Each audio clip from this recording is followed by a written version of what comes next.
So can I ask both of you, when did But the connection was strong to the point that whenever I came to Denver, I'll stay with them. Yeah. Oh, So just months later, after that first time meeting him, we've got him in our home in Denver and So he's teaching at our staying in your home. church and Yeah. as a friend, yeah, Yeah. and he's Yeah. speaking in your church? yeah. Yeah. So And he's playing with our dog. Exactly. And he's playing with Rhett. so these relationships are developing. So what were the circumstances that led to you joining the actual ministry? We'll start with you, HT. Well, we had fast forward to 2014. So Tara and I had been praying for a while that, what am I going to do next when I get ready to retire? God, what plan do you have for us? And this was on a Saturday morning. Our younger son was over at the house, and he had been praying with us about that very thing, and we're all talking about it. And the phone rings, and it's Amir.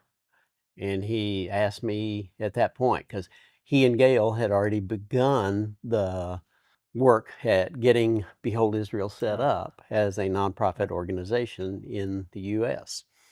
And so he asked me to join, us to join. And so wow, God, I guess you answer prayers quickly sometimes. So sure enough, I mean, that was it. And I told him I needed to talk to Tara and pray about it and so forth. But we decided pretty quickly that, hey, I think God wants us to do this. About what So year was that, just approximately? 2014. 2014. Yeah, I think that was May of 2014. And so now moving forward a few months, we had gotten all of the paperwork done and had filed all of the paperwork we needed to do with the US IRS to become a nonprofit organization in the US.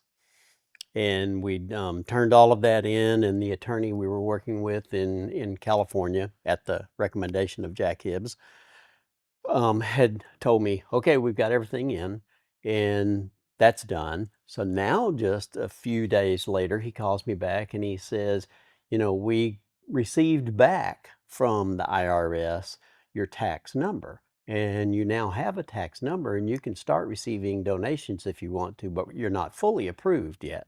I went, I'm not very comfortable with that. So I pick up the phone and call Amir and Gail and explained to them, and they both said the same thing. We're not comfortable with that. Let's just wait on God.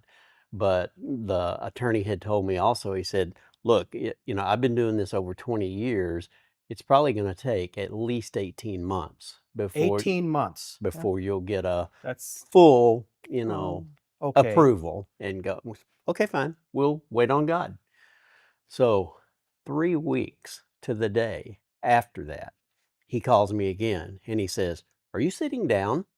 I said, yes. He said, you guys are fully approved.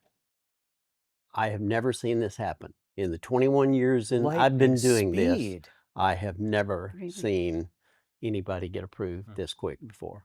So I did you went, see that as an affirmation of God's will? affirmation, wow. Yes. Yeah. So I go and tell her right away, and she's in tears. And so I call Amir and Gail and tell them and said, here's what happened, and we're fully approved. I said, guys, I think God's in this. And that was the beginning.